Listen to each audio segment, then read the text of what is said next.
Hello everybody and welcome to Play Great Games. I play 4 new games in the Game Pass every month and eliminate one each week until we have the winner, my personally recommended Game of the Month. Keep in mind these are only my opinions.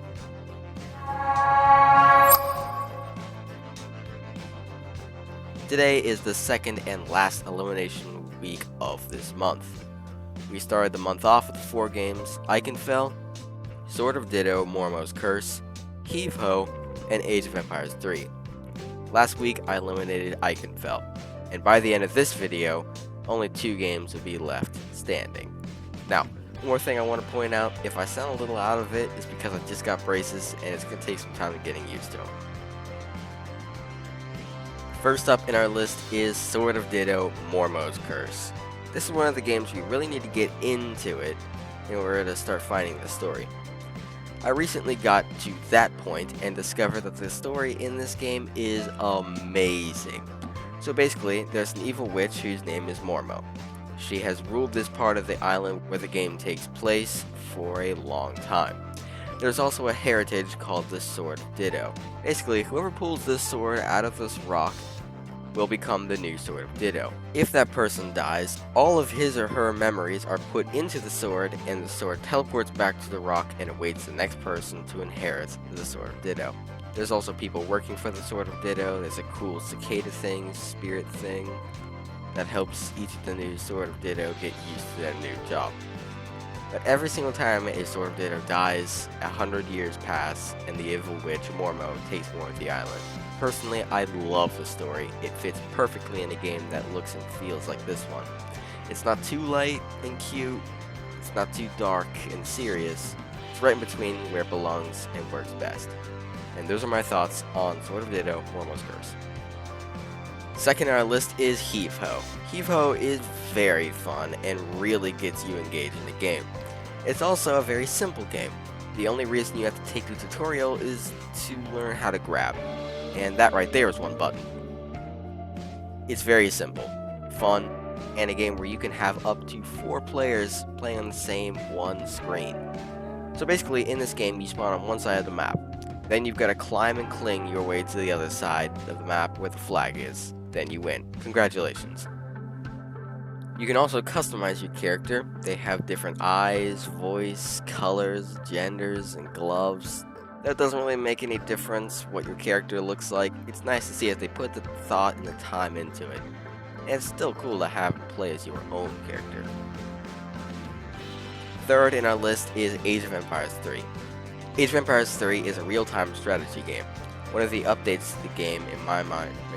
Some of the updates to the game in my mind weren't necessary. They added a new game mode and I play 1 or 2. And I play 1, maybe 2. They also added a new nation to play as. I always play as 2 different nations. So this new nation won't affect me in any way. I know that there are people out there that'll love these updates, but I personally don't really care, just being honest.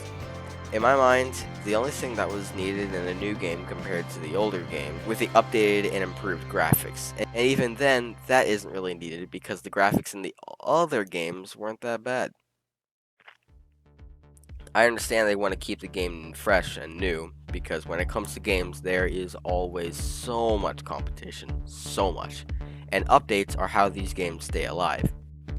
In this game, there are a whole bunch of different game modes. You can play against AI, you can play in custom matches with friends, play with friends and AI, or play with random people across the world. You have a lot of freedom in what you can play in this game, and that's something I really like about this game. Alright, it's elimination time. Comment down below which game you think will be eliminated. The game that'll be eliminated is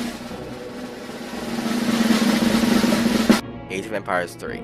Age of Empires 3 is an improvement on an already cool and a classic game. Why would I eliminate it? Here are the reasons. Age of Empires 3, compared to the other games in this list, is very slow. It keeps you working and multitasking a lot, but in overall progress, it's very slow. Only a few changes were made that I could spot right off the bat from the other games. The rest, I'm guessing, are available in the settings. This game takes up about 35 to 40 gigabytes of storage on your PC or console, This can be a lot of space when you could just get the game before this, Age of Empires 2, for 5 gigabytes instead. And let's remember what the differences are. Better graphics, but you can only access them by the settings. They're not automatically turned on or anything. Other than that, and a couple of other smaller details, there's not much of a difference from Age of Empires 2. As for Sword of Ditto, there was pretty much one thing that kept it from being eliminated this week: the story. When I got further into the game and learned the story, it really put itself higher on this list. It's a very strong, well thought out story. I love it. As for Heave Ho, it lacked almost everything other than the fun aspect of it, and the customization. I like games where you can customize your settings or your character. In my mind, this is how you make the game yours. So we could say Heave Ho is really holding on by a string here. But we'll see how everything turns out next week in the grand finale of November 2020. Alright, that's all for today's episode. Make sure you come back next week because it's going to be the grand finale of the month, November. You don't want to miss next week's video. I'll be back Sunday, 12 p.m. Central Standard Time. Thanks for watching, thanks for subscribing, and remember, life is short. Play great games.